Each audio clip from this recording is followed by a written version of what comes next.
कक्षा 10वीं विषय सामाजिक विज्ञान असाइनमेंट 3 नवंबर माह। प्रश्न पहला, खरीफ, रबी एवं जायद फसलों का विवरण उदाहरण सहित लिखिए। उत्तर, खरीफ फसल। इस ऋतु का आरंभ मानसून के आगमन के साथ ही हो जाता है। इससे खेती के लिए पानी की उपलब्धता आसानी से हो जाती है। इस ऋतु में मुख्यतः अधिक आर्द्रता और उच्च तापमान वाली फसलें उगाई जाती है।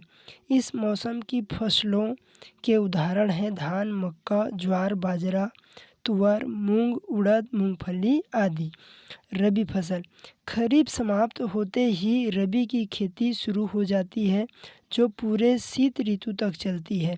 इस ऋतु में वर्षा बहुत कम होती है। वर्षा के कम हो जाने के कारण कृषि सिंचित अथवा नमी वाले प्रदेशों में ही की जाती है।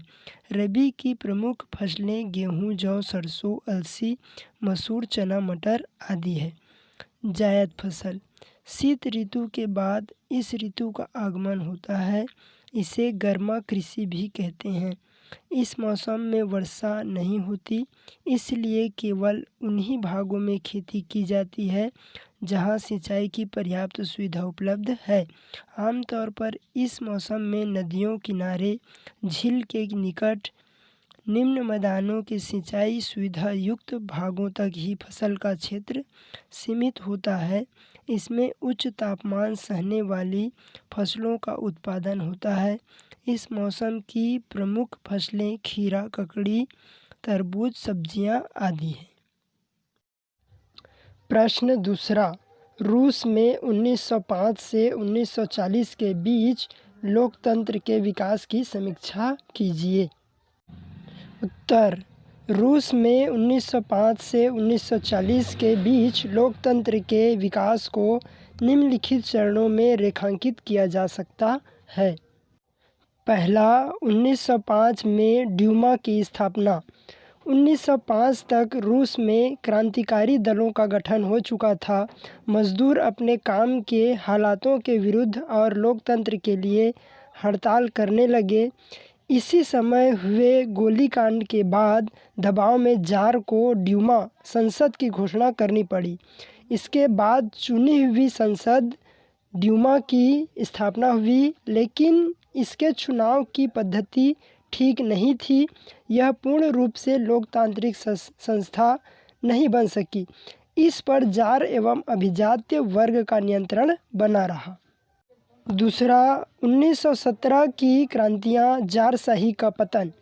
फरवरी क्रांति के बाद जारशाही का पतन हुआ और रूस में केरेंस्की के नेतृत्व में लोकतांत्रिक सरकार बनी, लेकिन यह सरकार लोगों को संतुष्ट नहीं कर सकी और अक्टूबर 1917 में इस सरकार को हटाकर बोल्शेविक पार्टी ने क्रांतिकारी सरकार का गठन किया।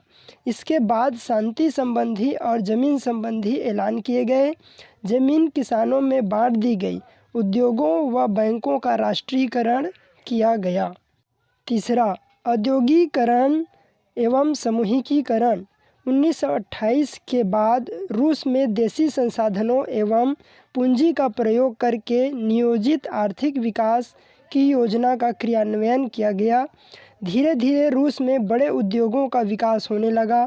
कृषि का सामूहिकीकरण किया गया तथा 1938 तक रूस में निजी कृषि समाप्त हो गई व सामूहिकीकरण कृषि व्यवस्था आरंभ हुई। प्रश्न तीसरा, क्रेडिट कार्ड से क्या आशय है? बचत खाता और स्थायी जमा खाता में क्या अंतर है? उत्तर, क्रेडिट कार्ड एटीएम की तरह एक कार्ड है जो बैंक प्रदान करता है। एटीएम से भुगतान आप तभी कर सकते हैं जब आपके खाते में पैसा जमा हो, लेकिन क्रेडिट कार्ड धारक के खाते में पैसा नहीं भी हो तो भी क्रेडिट कार्ड धारक एक निश्चित सीमा तक भुगतान व खरीदी कर सकता है।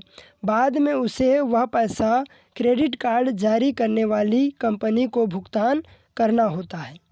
बचत खाते और स्थायी जमा खाते में अंतर। बचत खाते से हम जब चाहे पैसे निकाल सकते हैं या किसी को भुगतान करने के लिए चेक दे सकते हैं। यह हमारा पैसा है जिसे बैंक ने सुविधा और सुरक्षा प्रदान करने के लिए रखा है।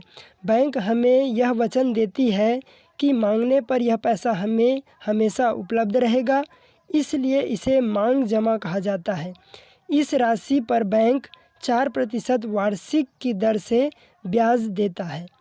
स्थायी जमा।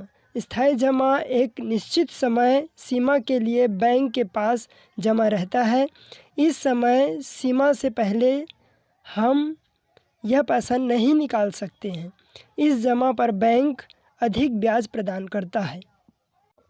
प्रश्न चौथा, ऋण के लिए शर्तें जैसे ब्याज दर, समय, जमानत, गिरवी आदि की आवश्यकता क्यों होती है? प्रत्येक शर्तों को समझाइए। उत्तर, ऋण के लिए विभिन्न शर्तों की आवश्यकता निम्नलिखित कारणों से होती है। पहला, ब्याज दर। जिस व्यक्ति ने ऋण लिया है वह ऋण के एवज में किस दर से ब्याज देगा यह सुनिश्चित होता है, अन्यथा ऋण देने वाले को ऋण देने के जोखिम के बदले कोई लाभ प्राप्त नहीं होगा। प्रायः औपचारिक क्षेत्र के ऋणों में बैंक ब्याज की दरें निश्चित कर देता है ताकि इस संबंध में कोई विवाद न हो। ऋण लेने वाले व्यक्ति को ब्याज की राशि मूलधन के अतिरिक्त चुकानी होती है, यही ऋण देने वाले का लाभ होता है। दूसरा, समय। ऋण चुकाने के लिए समय सीमा भी निश्चित रहती है ताकि ऋण लेते समय ही यह तय हो जाए कि यह ऋण कितनी किस्तों में अदा किया जाएगा। तीसरा, जमानत। जमानत को समर्थक ऋणाधार कहते हैं। यह ऋण देने वाले के लिए इस बात की गारंटी देता है कि यदि ऋण लेने वाला ऋण अदा नहीं करेगा तो उसकी भरपाई जमानत या जमानतदार द्वारा की जाएगी। चौथा, गिरवी। गिरवी भी एक तरह की जमानत ही है। ऋण लेने वाला व्यक्ति जो ऋण प्राप्त करता है उसके बदले में कोई कीमती वस्तु या गहने ऋण देने वाले के पास गारंटी के रूप में रखता है। इससे ऋण देने वाला इस बात के लिए निश्चिंत हो जाता है कि यदि ऋण लेने वाला ऋण नहीं चुका पाया तो वह गिरवी रखी हुई वस्तु से अपने पैसे की भरपाई कर सकता है। यह वीडियो यदि आपको पसंद आई हो तो इसे लाइक करें, अपने दोस्तों के साथ शेयर करें और यदि आप नए हैं तो इस चैनल को सब्सक्राइब ज़रूर करें। धन्यवाद।